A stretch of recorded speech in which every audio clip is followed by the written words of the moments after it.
to the October 20th City Council meeting. I am Jim Nash. I am the City Council President, and I will be presiding this evening. Before we begin, I want to let everyone know that this meeting and all participating on Zoom will be audio and video recorded. Did we start the recording, Laura? Yes, we did.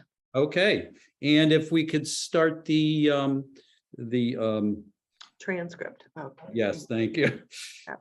I now call the City Council to order. Laura, can you please call the roll? Of course. Councillor Elkins. Here. Councillor Foster. Here. Councillor Gore. Here. Councillor Jarrett. Here. Councillor Labarge. Here. Councillor Maori. Here. Councillor Moulton. Here. Councillor Nash. Here.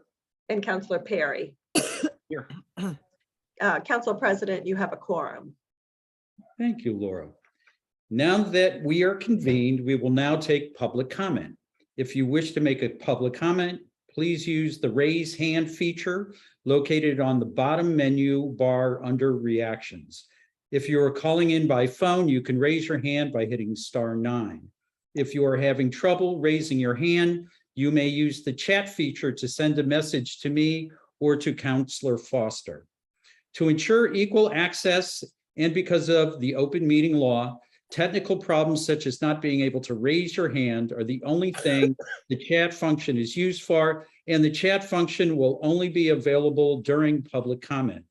We cannot accept comment over chat, private chat, or chat only visible on Zoom during a public meeting is antithetical to an open public process, in violation of council rules for public participation, and violates the spirit and potentially the law of open meeting law. If you want to submit a written public comment, please email it to citycouncil@northamptonma.gov, and it will be sent to all councilors and will be part of the public record. I will unmute each raised hand in the order raised to make a comment.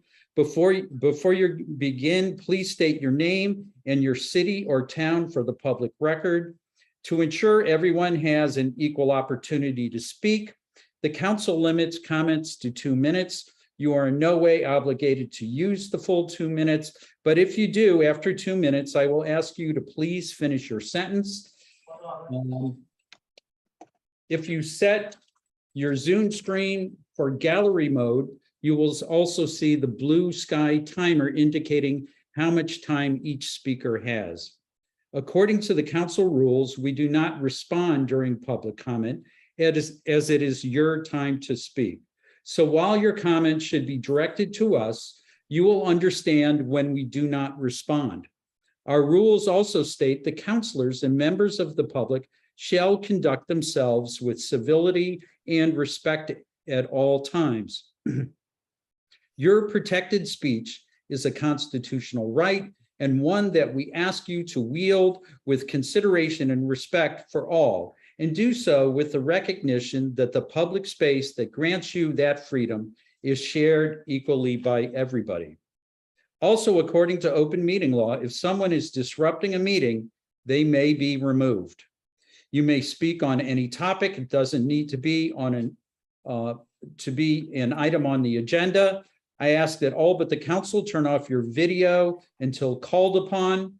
Only the person recognized has the floor, and all comments are to be directed to the council. This meeting can also be watched on Channel 15 or by streaming on Northampton Open Media's YouTube and other platforms.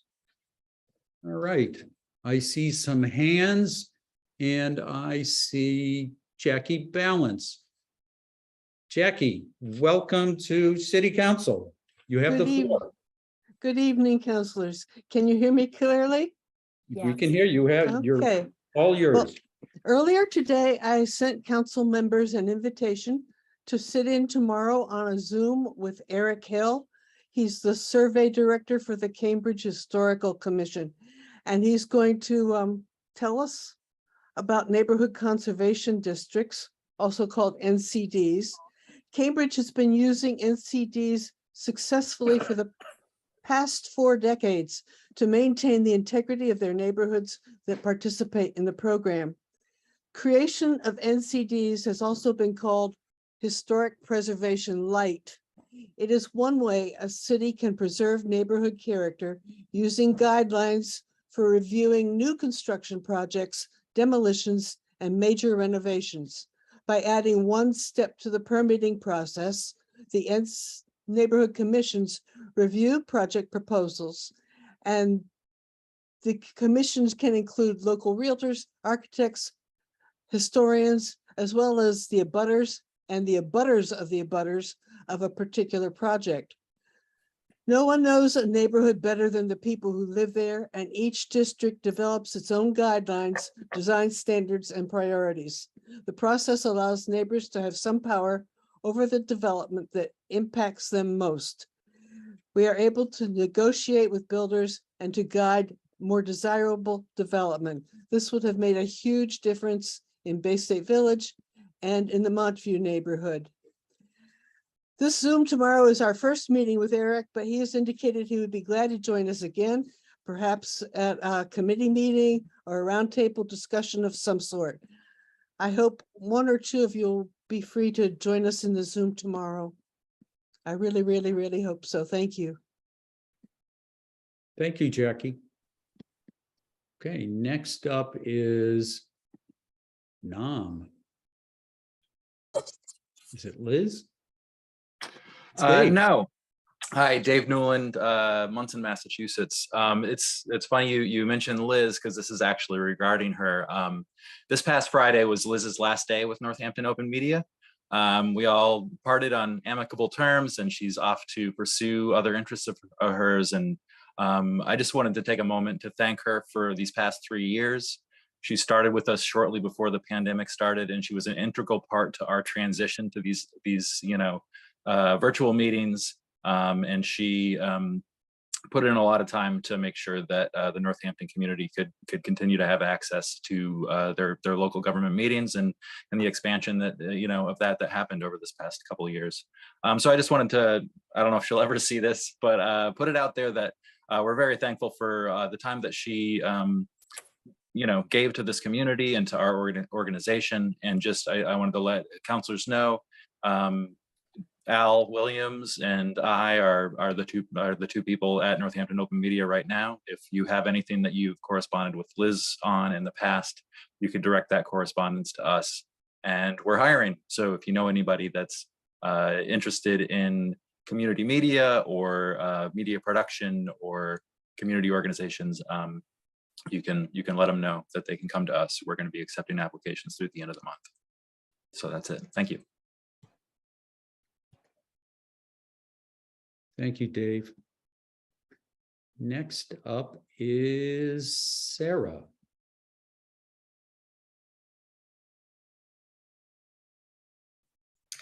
Hello, thanks for having me here.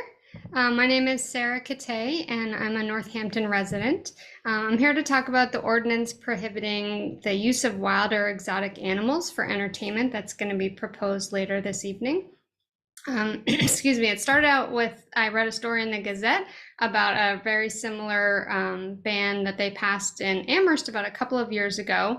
And I reached out to my ward counselor at the time, Karen Foster, to see if we could do something similar in Northampton. And it was, partially inspired by the bear that I sometimes see in my yard on Franklin Street, which is a little scary. But I feel strongly that the bear, belongs in the wild, and I can't imagine, being a traveling animal for other people's entertainment.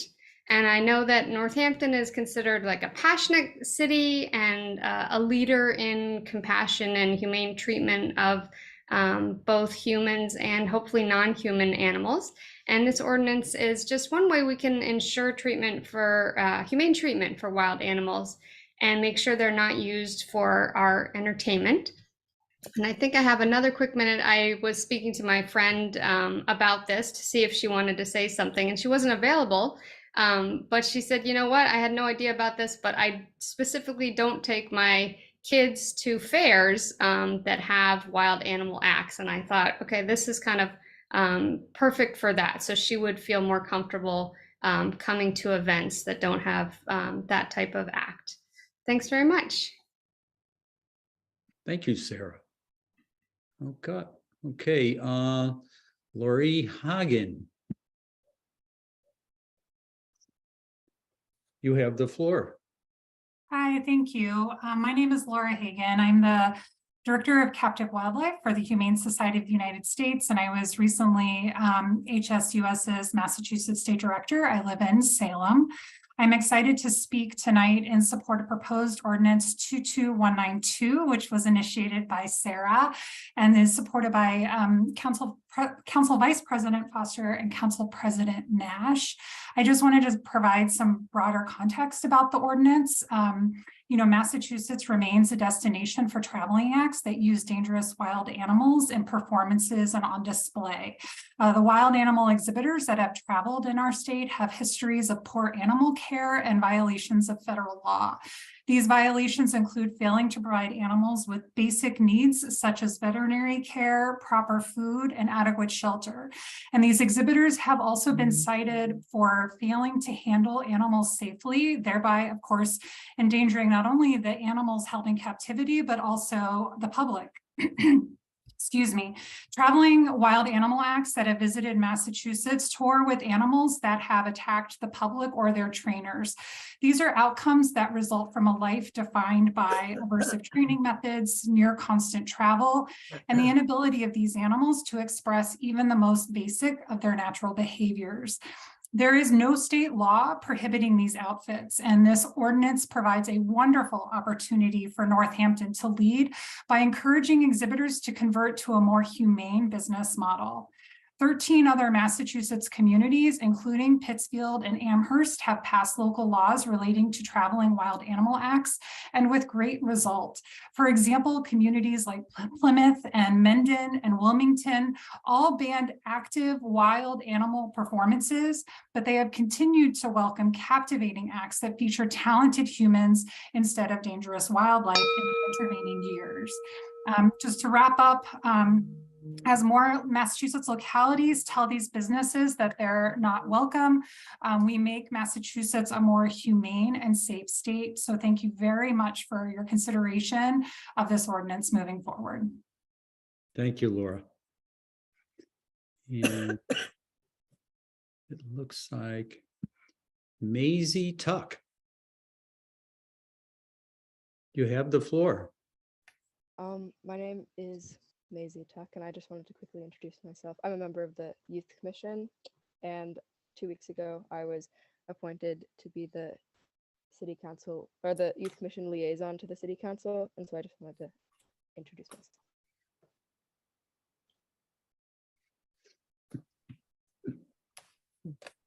I think we're allowed to wave back. Thank you, Maisie. It looks like we have Clerk Powers. Pam, you have the floor. Good evening, everyone. This is my,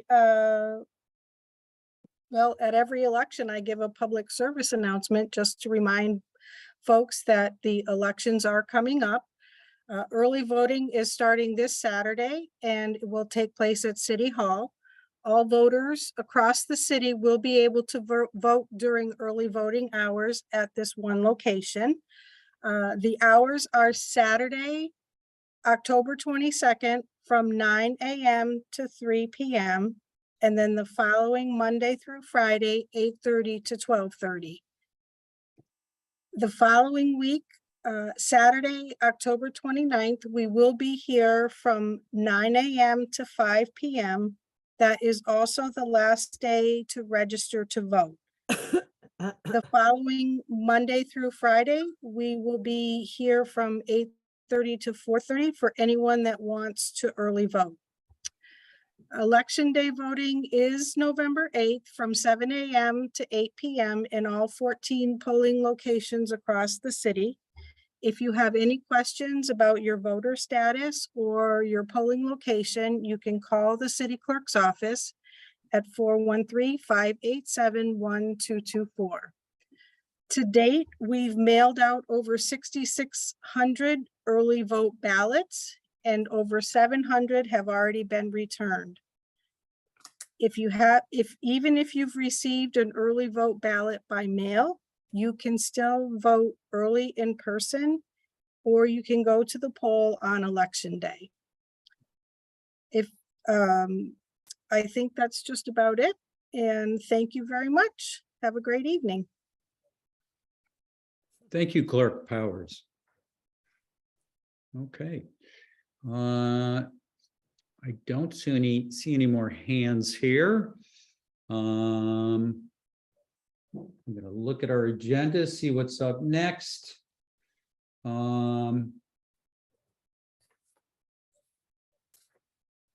Okay, no more hands. We have completed public comment. Next up on the agenda is public hearings. So I have an announcement here of a tax classification hearing. Per Mass General Law, Chapter 40, Section 56, the Northampton City Council will hold a public hearing on Thursday, November 3rd, 2022 at 7 p.m. by remote participation to discuss the percentages of the local tax levy to be borne by each class of real and personal property within the city of Northampton for FY 2023. Information regarding this hearing will be available for the public inspection online at www.northamptonma.gov on or before November 1st, 2022 after 12 p.m. Instructions for accessing the hearing will be posted on the November 3rd, 2022 City Council agenda on www.northamptonma.gov no later than 48 hours prior to the meeting. That's all to say, this hearing will happen at our next meeting. Oh, I should have done that before public comment. All right. Announcements from councilors and the mayor. Councilor Jarrett and then Councilor Foster. Thank you. I wanted to remind folks that we have the annual Shag parade coming up on Monday, October 31st, 6 o'clock. It starts at Trinity Row Park and goes to the Florence Civic Center. And this is an amazing parade with hundreds or thousands of people marching in costume and not in costume. There's bands. So it's a sight to behold. So please come out. Thank you. Councilor Foster.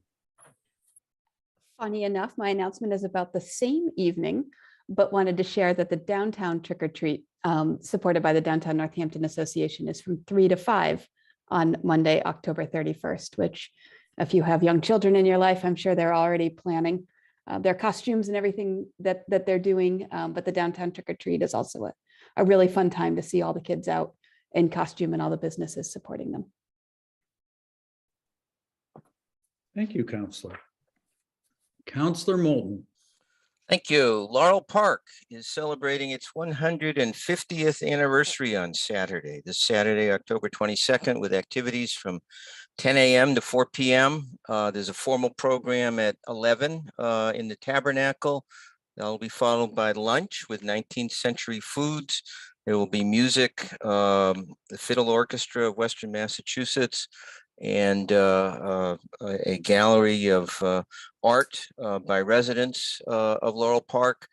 And as well, this is the time when the historical signs that we approved CPA money for earlier this year will be unveiled. They tell a real rich history about Laurel Park, and it's really something that it's a day of not just celebration, recreation, but also to learn something about the history up there. Thank you, Councilor. Okay, anybody else with an announcement? Okay, I have an announcement here. At our last council meeting, Clerk Powers shared information relative to ballot question 4 and the red book sent out by the Commonwealth to inform voters of their ballot choices. Regrettably, question 4 was added to the ballot after the red books had been printed. Here's why information on question 4 is important. Last June, the Mass Legislature passed a new law allowing all eligible Massachusetts residents the right to obtain a driver's license. This new law allows our undocumented immigrant neighbors to obtain a standard regular driver's license. It's due to go in effect next July. We can protect this new law by voting yes on 4 and supporting the right of undocumented residents to obtain a driver's license in Massachusetts. A yes vote will keep in place this new law that allows all drivers in Massachusetts to be properly vetted for licenses, pass required tests, and buy insurance, regardless of immigration status. This will lead to safer roads all across our state. Next Thursday, October 27th, Javier Luengo Garrido of the ACLU and myself are hosting 2 Zoom mini meetings to provide information from the Yes on 4 campaign, one at 8 a.m. and the other at 5:30 p.m. The meetings are meant to be informational, and we promise they won't last more than a half hour. People interested in joining this meeting can email me at jimnashcitycouncil@gmail.com, and I will share the link with you. My colleagues on council are also cordially invited to attend as well, and I will share the link with them later tonight. Please vote yes on 4. I have one other announcement, which is related to item 22.159, an ordinance to amend section 312-36 parking meter locations and regulations.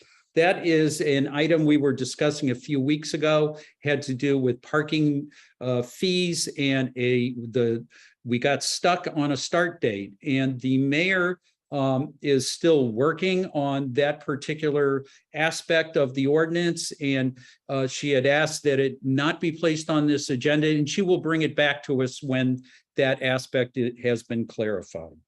So next up, boy, I think this is a meeting where I just read stuff. Okay, here we go.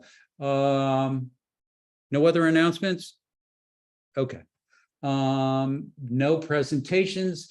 Now we're up to the consent agenda. We have the minutes of October 6, 2022. We have 22.178, in order to appropriate CPA funds for Northampton, New Haven Canal Greenway repairs. This is in second reading.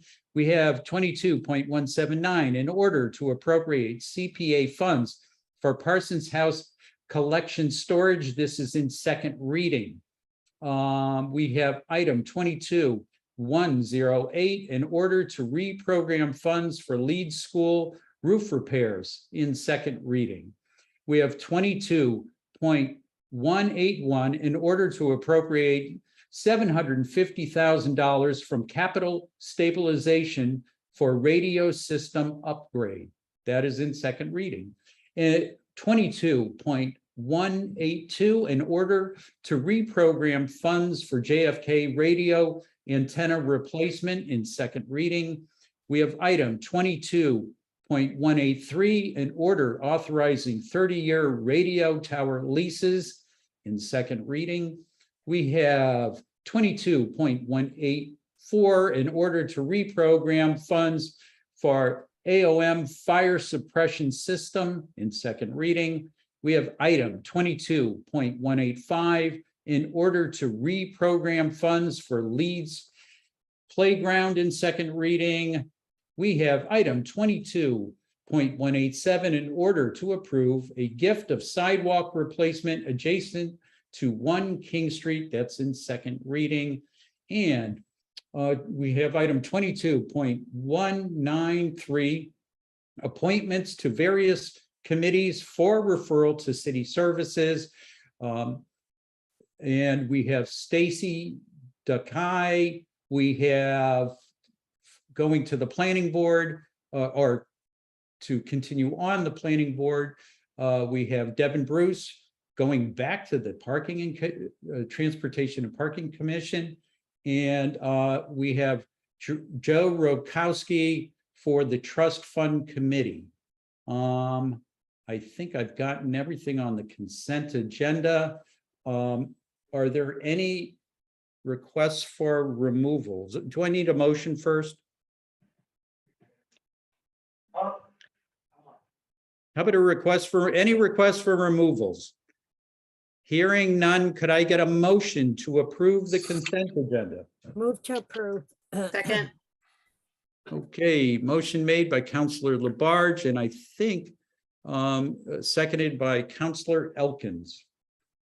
There's no discussion on the consent agenda. Laura, roll call, please. Counselor Elkins, Yes. Counselor Foster, Yes. Counselor Gore. Counselor Gore? Yeah, okay, sorry. Counselor Jarrett, Yes.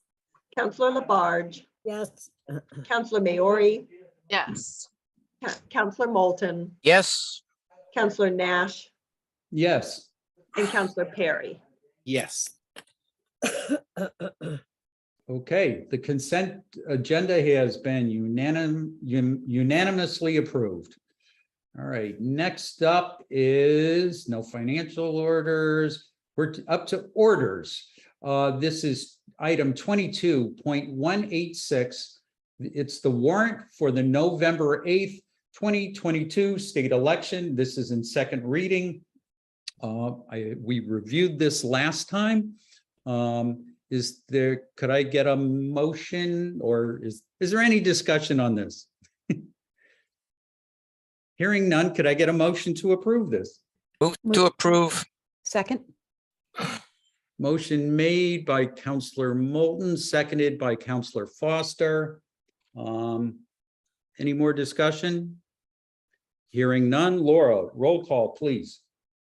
Counselor Foster, Yes. Counselor Gore. Yes. Counselor Jarrett, Yes. Counselor Labarge, Yes. Counselor Maori, Yes. Counselor Moulton, Yes. Counselor Nash, Yes. Counselor Perry, Yes. and Counselor Elkins. Yes. Okay, that passes unanimously, and we will have an election on November 8th. All right, next up is 22.191, an ordinance relative to parking on Main Street in Leeds. Wait, where did it go? There it is. All right. An ordinance of the City Council of Northampton.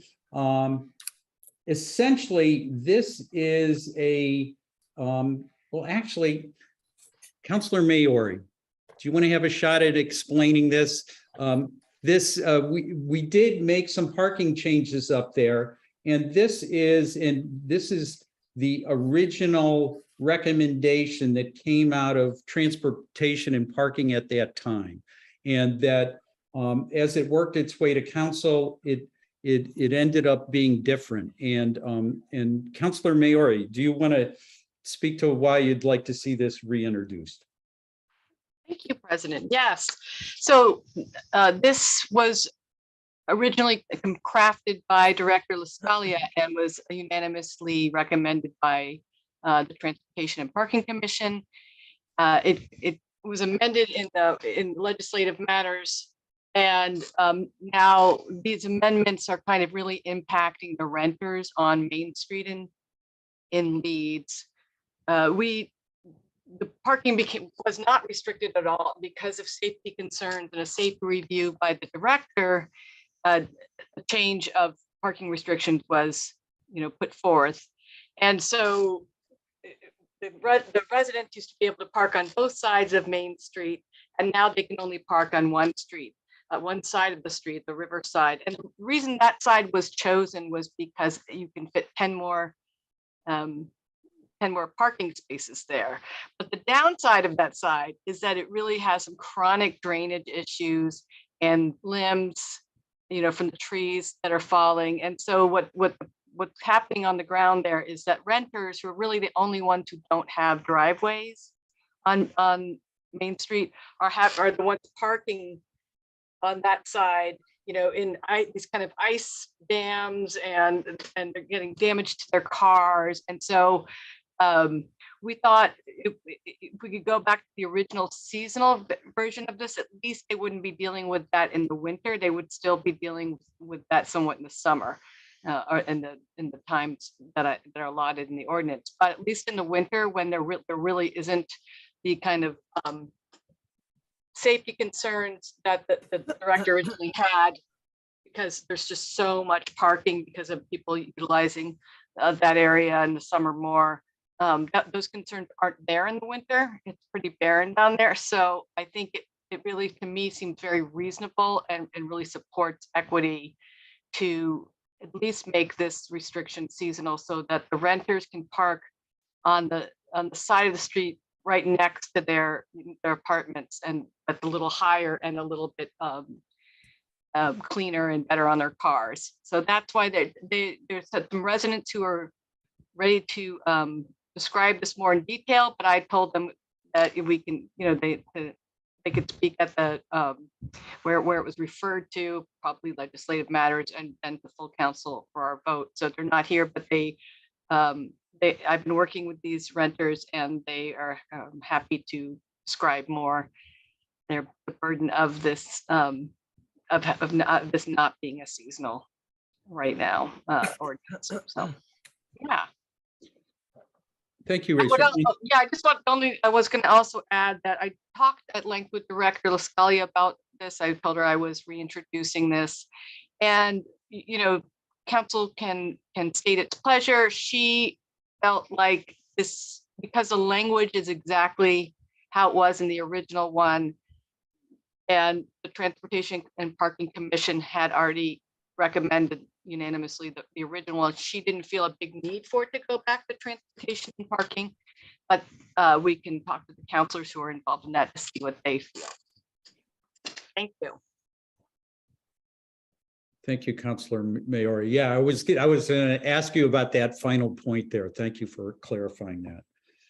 Okay, so this is an ordinance that it would need to go to legislative matters, but we can refer it to other committees.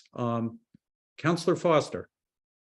Yeah, actually, Councilor Maori, I have a question for you. First, thank you for revisiting this ordinance. I'm glad to see it back to council for reconsideration. I was on the Transportation and Parking Commission, or am still, but at the time that we recommended it as a seasonal restriction. My question for you, I'm in thinking about referral, is do you anticipate that there are residents of Leeds who are glad for the changes? I'm thinking that TPC before provided a good forum for residents to weigh in and discuss the proposals around parking. And so my only hesitation with not referring it back to TPC is about the forum for public input. But this is what we originally approved with TPC. So I guess I would love to hear your sense, Councillor, of you know, where that's landing with Leeds residents, if you think more opportunity for public input would be valuable. Yeah, that's a great point. And I should have mentioned that I also did some outreach with, you know, on Main Street with stakeholders, and also with the Leeds Civic Association, and they were universally in support of this change. This was what they thought was going to be the ordinance at play. And so I've kind of done that kind of more informal outreach, and have gotten positive feedback. And in fact, I haven't really heard anyone who would be against this change who was impacted by, you know, who lives in Leeds or is impacted by it. But I really do defer to, you know, to the TPC if they feel it's necessary. When I talked to the director, she felt like I had done enough outreach, and she was satisfied. But my only hesitation would be that ideally I would love this to pass before a major snowstorm so that they could actually feel the benefit of it. So that's the only kind of thing in my mind about, streamlining its passage is, is that element of the unpredictability of the weather, because it makes such a difference for them. So. And if I may, with one more thing. So at the time that we first visited this ordinance, Councillor Nash and I were on TPC. Now, Councillor Gore, I don't want to put you on the spot, but as the second councillor in TPC, I think your input on, that's right, revisiting this, whether it goes to TPC or not, would be important in my decision making.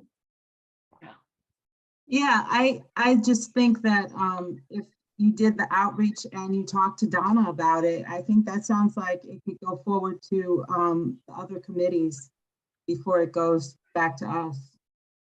I think it would be fine if it didn't go to TPC right now. Right.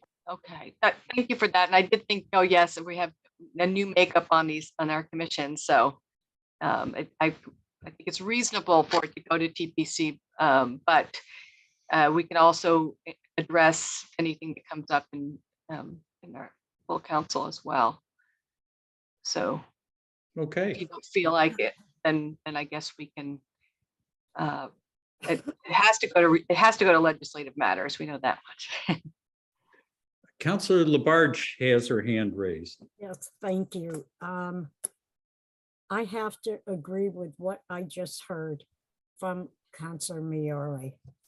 Knowing the area and my husband living there for a long, long time on Water Street, there has been severe drainage problems in that area.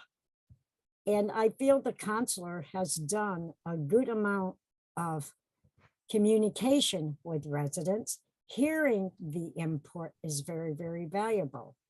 I also feel she has talked with our director, Donna Lascalia, in regards to the situation occurring there. I have to agree about the parking being a problem there. I would like to see it definitely go to legislative matters, and people then can also attend that hearing and come forth and say what they have to say of approving this to happen. And yes, I would like to see this pass before the first snowstorm comes, because otherwise there's going to be a problem, a worse problem than what there is right now with the drainage going on. So that's it. Thank you, Councillor. You're welcome. Okay, Councillor Jarrett. Thank you. Yeah, so I'm glad to see this is back to us. I know that in 2021, when the current ordinance was approved, I had brought up some questions about whether it could be designed with what's called courtesy one-way traffic. It's also called yield flow. So that's where there would be sections of the road where motorists would have to take turns. This is similar to, say, Chestnut Street by the Pie Bar. If you've been there recently, when there's a fair amount of parking on one side. And then there would be sections where there would be parking only on one side, giving the opportunity for two large vehicles to pass at that location. So essentially that would give a year-round solution to the problem, and potentially slow traffic during those times when there are a number of cars parked there on this fairly wide road. So I don't think that option was fully explored. So I would be interested in that option being looked at by the DPW and the TPC, and also the input of the bicycle and pedestrian subcommittee of the TPC, to look at like, how do the various parking options affect the pedestrian and bicycle experience at this location. We could also just discuss these things at legislative matters. But if we're really doing a review of possible other options that might give a year-round solution, then I think it would be good to refer to TPC and have, I guess TPC would have to refer it to the bike ped subcommittee. All of those meetings are scheduled for October 25th for TPC. Bike ped is November 9th, legislative matters November 14th, so that we could do all those things and still approve it at our November 17th meeting. So I'm curious if the councilors have any thoughts on that. Councillor Foster. If I remember correctly, and I'd have to dig into old minutes to make sure I'm remembering correctly, Councilor Maori, you were so involved, you might.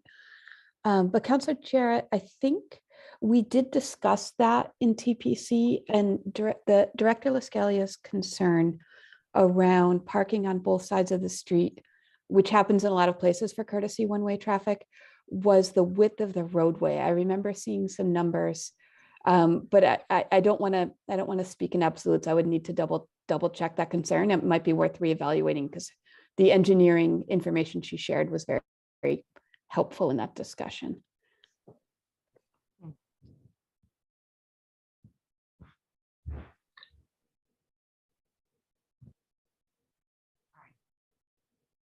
Councillor Maori. Yeah, I thank you for the showing that trajectory with the dates, because that's very helpful, because that is really one thing I am concerned about. If Councilor Jarrett, if you feel like that would be useful, I do remember that conversation, and I remember her safety assessment, and I don't know if we would have to have another safety kind of review or a formal assessment of safety to move forward at all with that. But I mean, I don't have a problem with it being referred to TPC. I just so if you feel like that could be fruitful in some way, and I know part of it is that get to bike and ped and have that conversation. We also, I believe that the first step has to be TPC. Is that correct? Yeah. So that was I right. talked with Director Mish. Okay. And she thought that who chairs the bike ped subcommittee, and she thought that it would need to go to TPC first and then be referred to bike ped. Okay. Yeah. Learn something new every meeting. Well, I guess I would say, I would defer to my fellow counselors if you feel like it sounds like the dates would match up and not be an undue burden for the residents. I do remember us talking about that, but I remember the director's safety report, but and the width of the road and all that, the same thing, Councilor Foster, but I don't know enough to say, no, that's not worth pursuing, so. Okay. Councilors, I have a suggestion that we could refer to legislative matters, that this being an item that was recommended by DPW and the TPC, we could invite Director Lascalia to legislative matters, and possibly, and she could speak to, any questions that we have here around, whether the courtesy travel for vehicles was considered, and that way we could both get the answers and also keep it on that faster track that Councilor Maori was talking about. Councilor Maori, and then thank you for that. Yeah, I was just so to be referred to bike and ped, does it have to go through TPC, or can it go through, if the goal is to also have bike and ped look at it? I'm not sure that legislative matters can refer it to bike and ped. Bike and ped is a subcommittee of TPC, of the TPC, right? So I suppose we could, yeah, I mean, I suppose you could do it that way, and then if there's some really, compelling issues around that, then it still puts us in, at least before the main part of winter. If we wanted to go from legislative matters on, the TPC and bike and ped after, which is a possibility if there's some compelling information, I suppose. But anyway. Counselor Labarge had her hand raised. Yeah, no, I want to thank you, Councilor Nash, because I thought exactly the same way you did by asking the director and so forth to come to legislative matters. Thank you. Well, anybody want to venture well, Counselor Jarrett? Yes, thanks. Yeah, I think we might also want a representative from Bike Ped, which could be Director Mish, who chairs that. Someone to give that particular experience, who could also be invited to legislative matters as another option. So as the chair of legislative matters, I'll consider those options. If we go with this route, I'm happy to go with this route. So move referral to legislative matters. I'll second it. A motion made by Counselor Jarrett to refer it to legislative matters, seconded by Counselor Labarge. Any more discussion on this referral? Hearing none. Laura, roll call, please. Counselor Gore, Yes. Counselor Jarrett, Yes. Counselor Labarge, Yes. Counselor Maori, Yes. Counselor Moulton, Yes. Counselor Nash, Yes. Counselor Perry, Yes. Counselor Elkins, Yes. and Counselor Foster. Yes. Okay, 22.191, an ordinance relative to parking on Main Street has been referred to legislative matters. Next up, item 22.192, an ordinance prohibiting the use of wild or exotic animals for entertainment. This is an ordinance in first reading. It is upon the recommendation of Counselor Foster and myself. And I think that I'd like to let Counselor Foster go first with this, as she's the one who approached me about teaming up on this, and we've been working on it probably about 2 years now, right? Something like that. So would you like to go first, Counselor Foster? Sure, Counselor. Thank you. So we heard a little bit in public comment, and Laura Hagan is still here should we have additional questions. And so, yeah, as Sarah Kate, who's a former constituent, I believe, after re-precincting, mentioned that when Amherst passed their ordinance a couple of years ago, she read about that and brought it to me to ask if we could do something similar in Northampton. And she helped to put me in touch with the Amherst Town Councilor who sponsored it, Councilor Shalani Ball. And she was very helpful in sharing resources and information. I brought it to Counselor Nash, and as you heard, it's been probably close to a 2-year process of working on it. Originally, I wasn't sure that the language proposed in this ordinance would have a direct impact on Northampton. The original thinking within ordinances like this is making a statement that the more communities that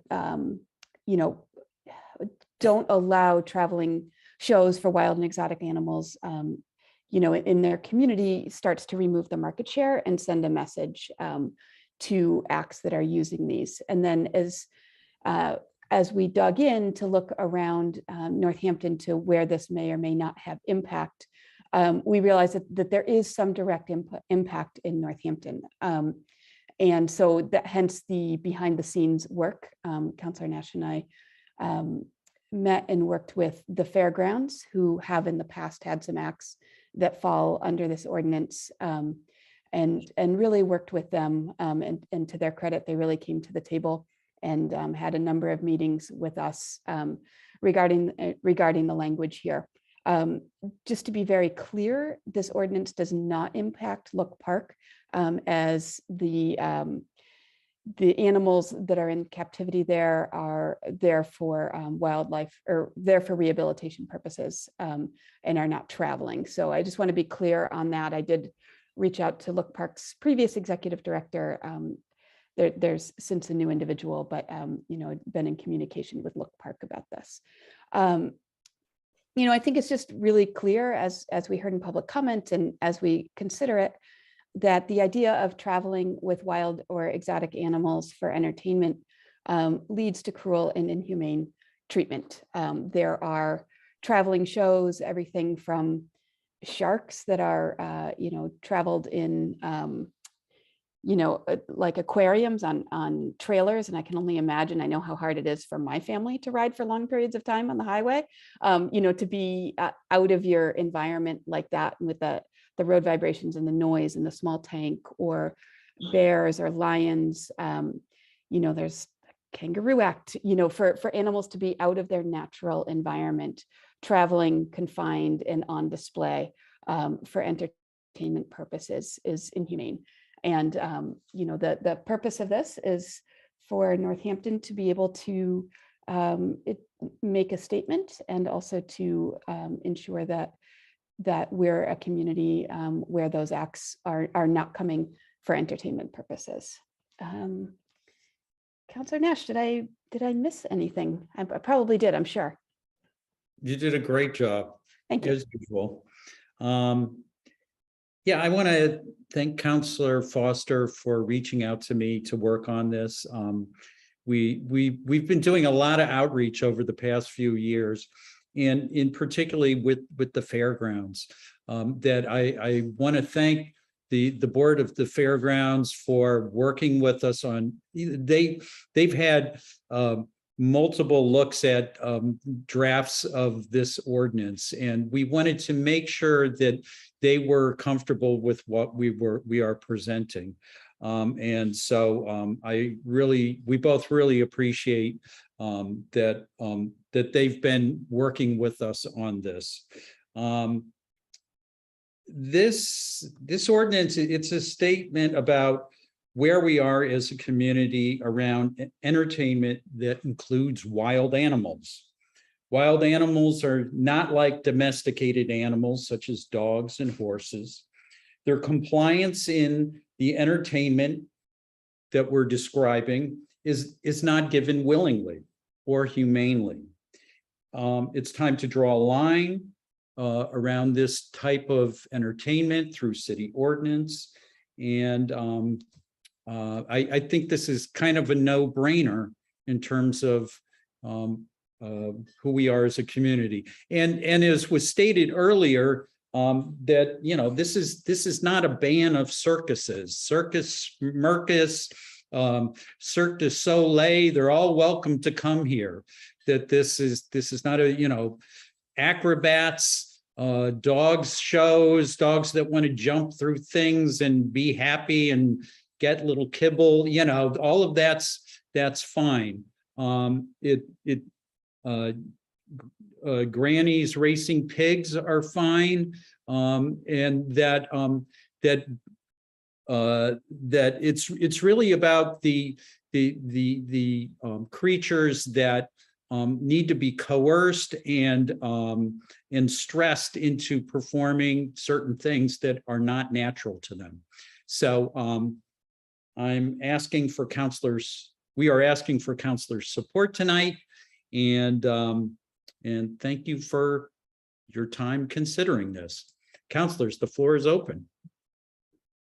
Councillor Nash, I just forgot to say extra gratitude to Laura Hagan from the Humane Society and Kara Holmquist and Elizabeth Wagner from the Massachusetts Society for the Prevention of Cruelty to Animals, which during this 2-year process have helped us with language and understanding the exact details and difference in species and order and you know, all of the languaging there to ensure, as Councillor Nash mentioned, Granny's racing pigs or you know, some of the domesticated animal you know, shows or the 4-H club, you know, that stuff is exempted from this ordinance. And so they really helped us to clarify the language.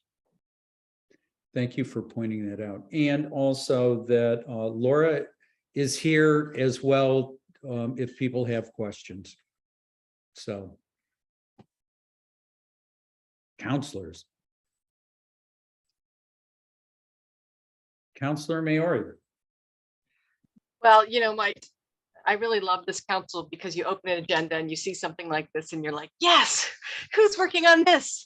And I'm really impressed how long you've been working on it. I think it's fantastic. I think it's important. I think on an issue like this, it's a lot about just mindfulness. It's just one of those things like, oh, the light of awareness. Suddenly it encourages critical thinking about how we treat all our animals. And so I'm happy you brought it forward. Thank you for doing all that work. It looks like it was a lot of work. I can see why. And I guess, you know, I'm glad that you were, and now I feel like I'm missing out. Like, where are these grannies and pigs running around? What have I been doing with my weekends? But yeah, being an agricultural, you know, farm focused area, that did pop into my head is those distinctions, unintended consequences around that. You know, it's interesting because there's a range of feelings I have about, you know, it's not really that black and white all the time, and that's tough too. And that's why I think this was probably really a lot of work, because, you know, I would go to the Tri-County Fair and there's, you know, a very large pig who's sitting there, certainly entertaining us, but that pig is sitting there doing a pig thing and not trying to dance around in a tutu or anything. But I guess, yeah, my only kind of question was, and you've basically addressed it, was how do you make those distinctions? Because our culture around here has so much, you know, we do have contact with animals. There's goat yoga.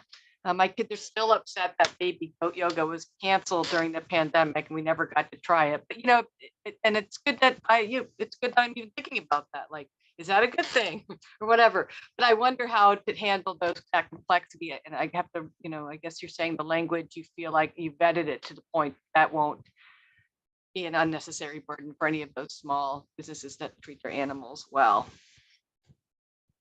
and non-exploitably.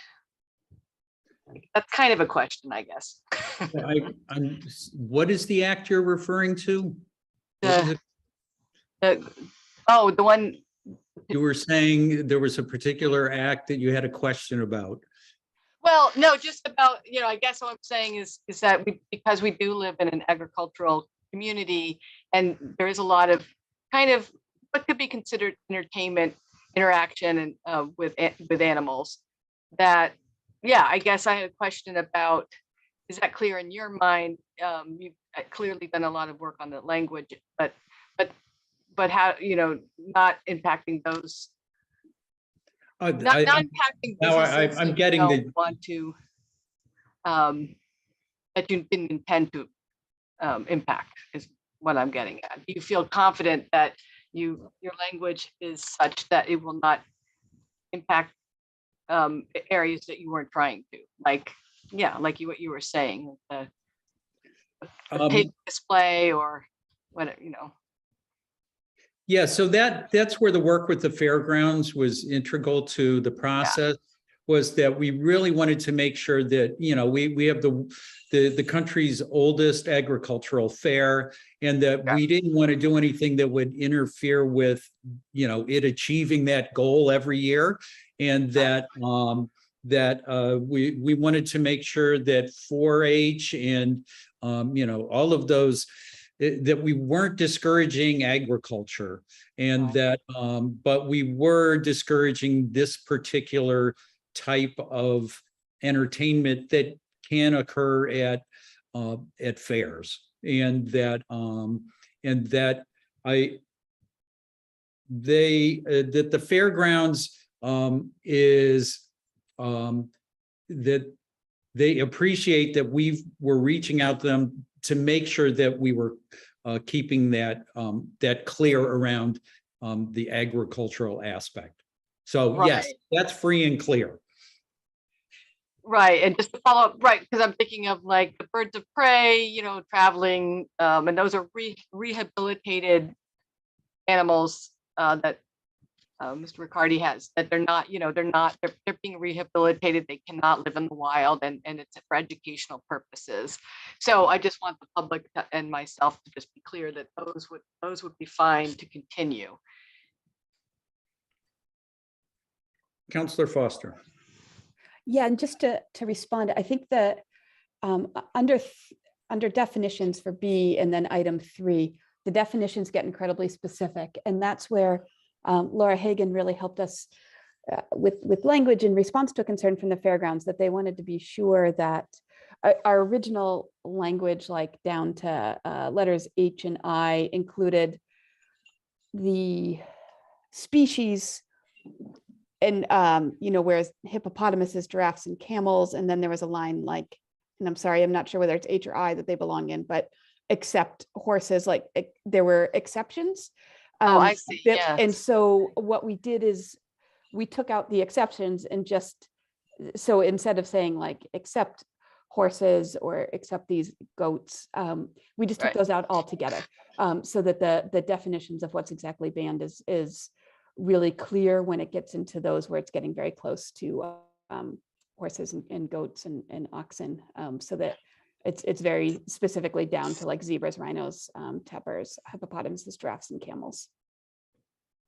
Thank you very much. Yeah. I think I see Counselor Elkins has a question or a statement. Go ahead. I first feel the need to say, oh my, after that long list of animals. It sounds like there's a lot of things to talk about. I'd like to make a motion that we refer this to legislative matters for the things we do in committee. Second. Okay, motion made by Counselor Elkins, seconded by Counselor Jarrett to refer this item 22.192 to legislative matters. Counselor Jarrett. Thanks. I'm looking forward to the discussion we'll have at Legislative Matters. Thank you for both of you for introducing this. I do want to note that I think the section numbers may need to be adjusted because 128.8 is currently annual licensing late charge for dogs and cats. So I think you probably want to insert it before that as and move the others forward, something like that. But anyway, I just wanted to bring that to your attention. So if you could look at that before we get to legislative matters, then we can make sure to have it right in that meeting. So thanks. Thank you, Counselor Jarrett. Okay, we have a motion on the floor, and any more discussion about referral to legislative matters? Hearing none. Laura, roll call, please. Counselor Jarrett, Yes. Counselor Labarge, Yes. Counselor Maori, Yes. Counselor Moulton, Yes. Counselor Nash, Yes. Counselor Perry, Yes. Counselor Elkins, Yes. Counselor Foster, Yes. and Counselor Gore. Yes. Okay, 22.192 has been referred to legislative matters. That is the last item on our agenda. Which brings us down to new business. Is there any new business? Seeing no new business, I will entertain a motion to adjourn. Move to adjourn. Second. Okay, Counselor Foster made the motion. I'm gonna go with Counselor Perry, I think. Counselor Perry? Oh, yeah, let's do that. Okay. Counselor Perry seconded. No discussion on adjournment. Laura, roll call, please. Counselor Labarge, Yes. Counselor Maori, Yes. Counselor Moulton, Yes. Counselor Nash, Yes. Counselor Perry, Yes. Counselor Elkins, Yes. Counselor Foster, Yes. Counselor Gore, Yes. and Counselor Jarrett. Yes. Okay, counselors, we are adjourned. Hello, Mayor. We didn't even hear from the mayor tonight. I know. Hello Wow. and goodbye. Is that like a time record? Has that ever happened? Yeah, It's been Ended under an hour earlier. before, but 7:45 or something, yeah. You know what? That consent agenda was very long, and that indicated a lot of work that we did in our last meeting. We've been doing a lot of work. So let's enjoy the short Yeah. meeting. Mayor, I miss your flower piece. That was, thank you. But look, you get to see my bats. This is your only chance to see my bats. oh, wow, yes. Yeah. I like it. It's like I did make off with the antenna and the bee glasses from last night. I realized they were in my car this afternoon. I hope you didn't wear